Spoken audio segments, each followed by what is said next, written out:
এই যে আমি কত বড় বোকাচোদা ছিলাম। শোনো ভাতিজারা,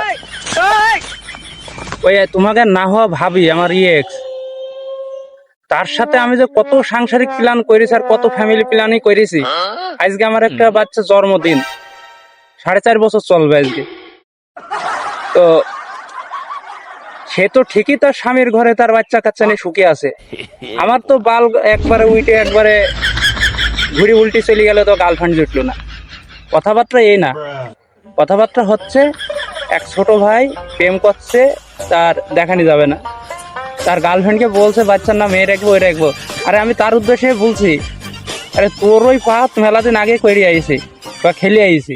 দিন শেষে মেয়ে ছেলে বিশ্বাসঘাতকতা করে ঠিকই চলে যায়, কিন্তু তুই শালার ছেলে খাবি কি ঘুমের বড়ি, যেটা আমি করতাম। কত বড় বাঞ্চত ছিলাম আমি, ঘুমের বড়ি এমন খাওয়া খাতাম, আজ পর্যন্ত অসুস্থ, আজ পর্যন্ত চিকিৎসা নেওয়া লাগে আমার।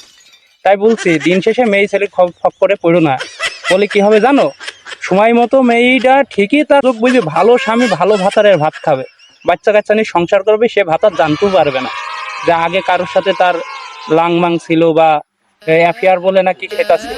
কিন্তু তুমি শালা দিন শেষে তোমার নিজের হাতে নিজেকে নষ্ট করবে, যেমন আমি আমার নিজের হাতে নিজেকে নষ্ট করি। করার পর কি হবে, হওয়া ভাঙার জন্য লাইন খুঁজে বেড়াবা, সেই লাইনও পাবা না শালারা। তা এখনো সময় আছে, মেয়ে থেকে দূরে থাকো। আর হ্যাঁ, আজকে তোমার বিশ্ব ইএক্সদের বাচ্চা দিবস, তাই তোমাদের যাদের যাদের ইএক্স আছে ওই বাচ্চাদের উদ্দেশ্যে মেনশন করো দিন ভাতিজারা। এই ছোট করে গল্পটা বললাম। হ্যাঁ, এখনো আমি সিঙ্গেল ঘুরে বেড়াচ্ছে, কিন্তু আমার ইএক্স এর ঘরে বাচ্চা কাচ্চা সবই হয়ে গেছে, আর প্ল্যানিং সবই আমি করতাম। সে বাচ্চার ভাগ্য আমি পাইনি, অবশ্যই পাই। তোমরা যারা যারা এরকম বাচ্চার ভাগ নিতে চাও, তোমরাও একটু তাড়াতাড়ি মেনশন করে দাও দিনই, আমি যে মলম বাড়া।